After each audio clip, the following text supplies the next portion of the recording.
Good morning friend. आज हम start करते हैं 18 अगस्त से संबंधित सभी महत्वपूर्ण करंट अफेयर को देखते हैं। इससे रिलेटेड इंपॉर्टेंट फैक्ट को भी देखेंगे। इसी के अंतर्गत आज का पहला प्रश्न है कि इजराइल के साथ राजनयिक संबंध स्थापित करने वाला पहला खाड़ी देश कौन सा बना है। तो चलिए, पहला है और खाड़ी देश है, तो आपको ये भी जानना है कि खाड़ी देश कहते किसे हैं। तो चलिए हम थोड़ा इसके बारे में डिटेल देखते हैं, क्योंकि मैप से अक्सर इस प्रकार के प्रश्न बन जाते हैं। जैसा कि यहाँ पे देख सकते हैं, ये रहा हमारा देश भारत, एवं पे ये रहा भारत से हम रिलेट करके देख सकते हैं। तो ये अरबियन पेनिनसुला यानी कि अरब प्रायद्वीप। यहाँ पे देखिए खाड़ी देश को डिटेल थोड़ा समझते हैं। यहाँ पे है पर्शियन गल्फ, यानी कि फारस की खाड़ी से जितने भी देशों की सीमा लगती है उसे खाड़ी देश के अंतर्गत जोड़ा जाता है, बशर्ते दो देश को छोड़ के। तो ये दोनों देश का नाम आपको याद रखिएगा, प्रश्न यहीं से बनाया जाएगा, एक इराक को और दूसरा ईरान को। इराक की भी सीमा देखिए यहाँ पे लग रही है पर्शियन गल्फ से, और ईरान की। तो यहाँ पे आपको दो चीज़ याद हो गया होगा, एक तो आपका सीमा क्लियर हो गया होगा कि जो फारस की खाड़ी है उससे किसकी सीमा लग रही है, एवं यहाँ पे ओमान की खाड़ी है जो गल्फ ऑफ ओमान देख सकते हैं, यहाँ पे तो ईरान है, इसके अलावा यहाँ पे ओमान है, तो इसी के नाम पे रखा गया है। तो यहाँ पे मात्र दो देश है, तो ये समझ सकते हैं, लेकिन पर्शियन गल्फ के अंतर्गत काफ़ी सारे देश हैं। तो चलिए खाड़ी देश को समझ लेते हैं। तो खाड़ी देश में अभी बताया गया कि ईरान और इराक को शामिल नहीं किया जाता है। तो किन्हें किन्हें किया जाता है, तो पहला देखिए यहाँ पे कुवैत को शामिल किया गया है, दूसरा बहरीन को शामिल किया गया है, तीसरा कतर को शामिल किया गया है, चौथा यूएई यानी कि संयुक्त अरब अमीरात को शामिल किया गया है, पांचवा देखिए ओमान की भी सीमा यहाँ पे लग रही है तो ओमान को भी शामिल किया गया है, और छठा सऊदी अरबिया को शामिल किया गया है। तो इन सभी खाड़ी देश के अंतर्गत था, और इसी में से यूएई जो है वो अभी इजराइल के साथ, यहाँ पे इजराइल का भी आप लोकेशन देख सकते हैं, तो इजराइल के साथ यूएई अभी राजनयिक संबंध स्थापित किया है। तो आपको ये क्लियर हो गया होगा। तो यहाँ पे देख सकते हैं कि सामान्यतः जो अभी आपको बताया गया ये डिटेल है, आप इसे पढ़ सकते हैं, वो सारा अभी बता दिया गया। तो ये जो 6 खाड़ी देश के बारे में बताया गया, तो इसके लिए एक सहयोग, एक परिषद बनाया गया है, कोऑपरेशन काउंसिल बनाया गया है। तो ये सभी उसके संस्थापक सदस्य हैं, जिन छाओं के बारे में आपको खाड़ी देश से रिलेटेड बताया गया। अब चलिए अगले प्रश्न की ओर बढ़िए। तो यहाँ पे बताया जा रहा है कि किस भारतीय बैंक ने सशस्त्र बलों के लिए सौर्य केजीसी कार्ड, यहाँ पे देख सकते हैं केजीसी शॉर्ट में है, तो केजीसी का फुल फॉर्म क्या होता है, किसान गोल्ड कार्ड। तो ये समझ सकते हैं। और ये किसके लिए बनाया जा रहा है, तो सशस्त्र बलों के लिए बनाया गया है। तो यह किस बैंक के द्वारा अभी लॉन्च किया गया है, तो यह एचडीएफसी के द्वारा किया गया है। अब थोड़ा और डिटेल यहाँ पर देखें तो देखिए यही है सॉरी केजीसी यानी कि किसान गोल्ड कार्ड। यह देखिए किसके द्वारा किया गया है, तो एचडीएफसी बैंक के द्वारा किया गया है, एक प्रकार का क्रेडिट कार्ड है। यहाँ पे देखिए 45 लाख से अधिक भारतीय सशस्त्र बलों कि जवानों को 2 लाख रुपये से लेकर 10 लाख रुपये तक का जीवन बीमा मिलेगा इसके अंतर्गत, एवं अन्य कृषि संबंधी जितने भी यंत्र होते हैं वो भी मुहैया कराया जाएगा। तो ये काफ़ी अच्छी पहल है, किसकी, तो एचडीएफसी की। अगले प्रश्न की ओर बढ़े तो यहाँ पे बताया जा रहा है कि अटल नवीकरणीय और शहरी परिवर्तन मिशन यानी कि अमृत, तो अमृत का आपका फुल फॉर्म भी याद रखना है क्या है, तो देखिए Atal mission for rejuvenation and urban transformation. अब देखिए यहाँ पे अर्बन ट्रांसफॉर्मेशन की बात की जा रही है, यानी कि जितने भी शहरी क्षेत्र हैं उनके ट्रांसफॉर्मेशन की बात की जा रही है। वहाँ पे स्वच्छता, वहाँ के लोगों को घर का रहन सहन, सारी चीज़ों को अच्छे तरीके से करने के लिए यह लाया गया था। और कब लाया गया था, तो ये भी आपको जानना है। यह 2015 में इसे लॉन्च किया गया था वर्तमान सरकार के द्वारा। तो अभी पूछा जा रहा है कि इसके अंतर्गत जो अमृत चलाया जाता है उसके क्रियान्वयन में कौन सा राज्य सबसे ऊपर रहा, यानी कि वो अभी उड़ीसा रहा। तो इसका आंसर हो जाएगा डी। अब देखिए यहाँ पे और डिटेल बताया जा रहा है कि उड़ीसा के बाद चंडीगढ़ और तेलंगाना है, लेकिन तमिलनाडु ने सबसे अधिक काम पूरा किया है इसके अंतर्गत। अब उड़ीसा तो देख सकते हैं, ये रहा मैप में उड़ीसा। एवं उड़ीसा के बारे में आपको पता होगा कि यहाँ की जो कैपिटल है कहाँ है, भुवनेश्वर है। साथ ही यहाँ के जो गवर्नर है गणेशी लाल है, एवं यहाँ के चीफ मिनिस्टर नवीन पटनायक जी हैं। इसके अलावा आपको ये भी जानना है, यहाँ के जो महत्वपूर्ण करेंट अफेयर काफ़ी ज़्यादा अभी खबरों में था वो देखिए। चलिए उसको थोड़ा बारी बारी से देख लेते हैं।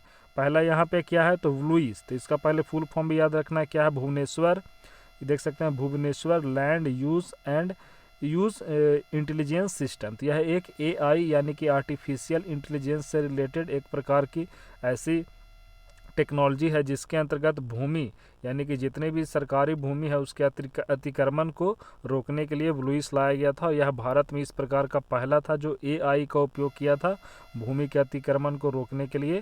तो यह किसके द्वारा? उड़ीसा के द्वारा। तो काफ़ी अच्छा इंपॉर्टेंट करेंट अफेयर है, इसे भी याद रखिएगा।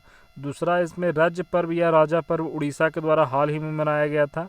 साथ ही मोह प्रतिभा पहल मनाया गया था जो कि बच्चों की ऑनलाइन शिक्षा हेतु मोह जीवन पहल कोविड-19 को प्रसार को रोकने के लिए।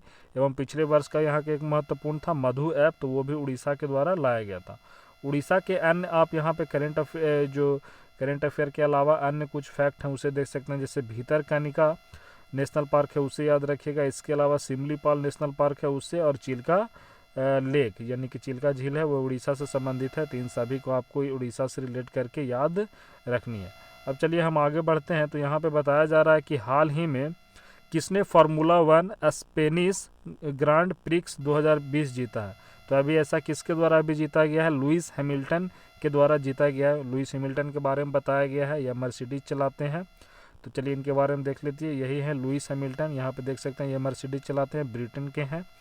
तो इनकी यह किस प्रकार की इस सीज़न में इनकी यह चौथी जीत है और पूरे कैरियर में 28वीं जीत है। पहले स्थान पे इसमें कौन रहे? तो लुईस हैमिल्टन। दूसरे स्थान पे मैक्स वेर स्टेपेन, ये कौन से देश के हैं? तो ये रेड बुल गाड़ी चलाते हैं, ये नीदरलैंड के हैं, दूसरे स्थान पे रहे थे। और तीसरे स्थान पे देखिए वाल्टेरी बोटास, ये मर्सिडीज चलाते हैं, यानी कि ये भी मर्सिडीज और वाल्टेरी बोटास भी मर्सिडीज चलाते हैं। और ये जो वाल्टेरी बोटास हैं वो कहाँ के हैं? तो वो फिनलैंड के हैं। अगला प्रश्न यहाँ पर है कि सृजन पोर्टल किसने लॉन्च किया है? तो देखिए सृजन पोर्टल की बात की जा रही है। तो जो सृजन पोर्टल है अभी राजनाथ सिंह के द्वारा लॉन्च किया गया है। क्या है यह पोर्टल? तो देखिए इस पोर्टल में उन वस्तुओं को प्रदर्शित किया जाएगा जो वर्तमान में भारतीय रक्षा उद्योग द्वारा आयात की जा रही है। यानी कि जो हमारी रक्षा उद्योग है, जितने भी जो रक्षा से संबंधित चीज़ों का आयात कर रही है उसको पहले चिन्हित किया जाएगा और उनको भारत में ही बनाने का प्रयास किया जाएगा ताकि घरेलू उद्योगों को बढ़ावा मिले। और जो आत्मनिर्भरता एक प्रोग्राम लाया गया था करेंट सरकार के द्वारा, उसको और बढ़ाया जा सके। तो इसका आंसर हो जाएगा सी, और इसका क्या था? तो राजनाथ सिंह।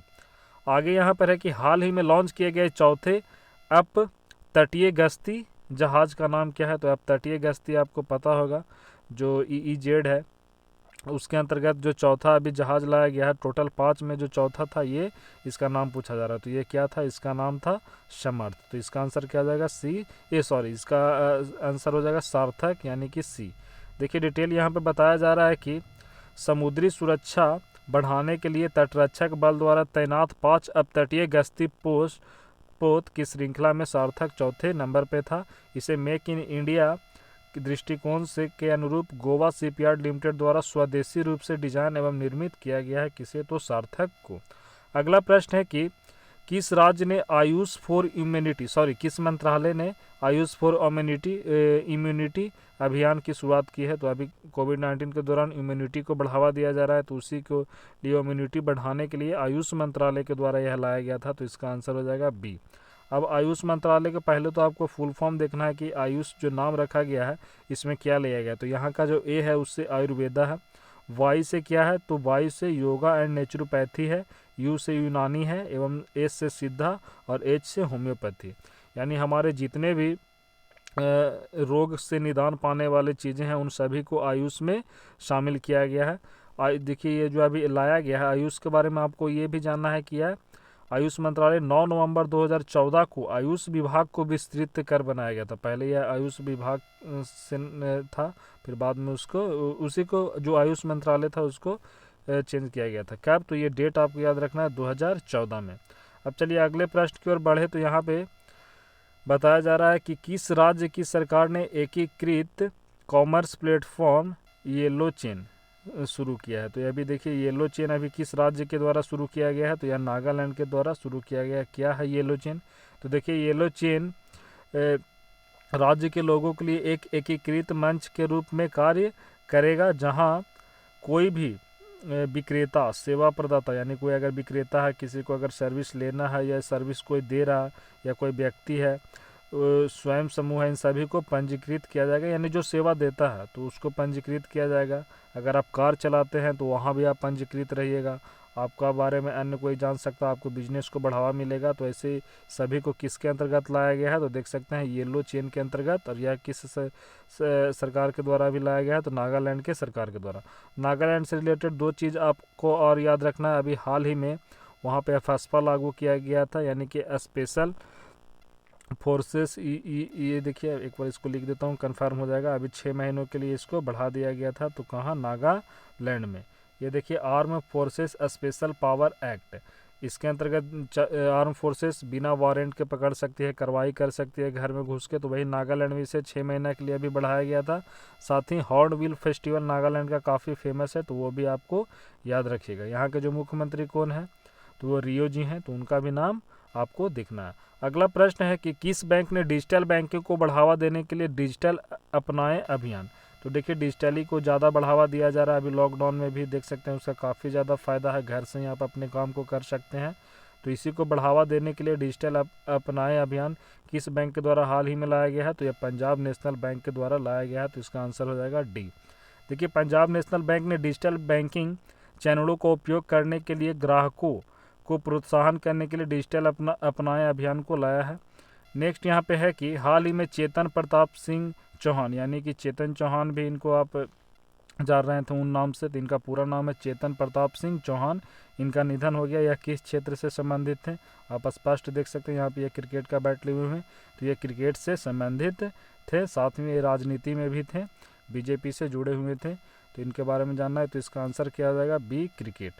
आगे इनके बारे में और जानिएगा कि इन्हें अर्जुन पुरस्कार से भी सम्मानित किया गया था।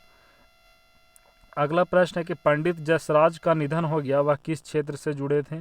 तो ये देखिए, पंडित जसराज जी का निधन हो गया, तो वे किस क्षेत्र से जुड़े हुए थे, तो वे शास्त्रीय संगीत, यानी एक प्रकार के संगीतकार थे। इन्हें काफ़ी सारे अवार्ड मिल चुके थे। यहाँ तक कि देखिए, यहाँ पे जो यह बात बताया गया है कि अंतर्राष्ट्रीय खगोलीय संघ ने 11 नवंबर 2006 को खोजे गए हीन ग्रह 2006 VP32 जो इसका नाम है, उसका नाम पंडित जसराज के नाम पे ही रखा था, इनको सम्मानित करने के लिए। साथ ही इसमें इन्हें पद्म पुरस्कार, पद्म विभूषण, इन सभी से इन्हें नवाजा गया था। तो इनका नाम आपको याद रखना है, क्या था, तो पंडित जसराज। इनका क्षेत्र भी याद रखना है, तो किससे, शास्त्रीय संगीत से। अब चलिए, यहीं पे समाप्त होता है। एक अभ्यास प्रश्न है, इसका आप जो आंसर है कमेंट में देने का प्रयास करिएगा। तो चलिए, वीडियो को यहीं पे समाप्त करते हैं। धन्यवाद।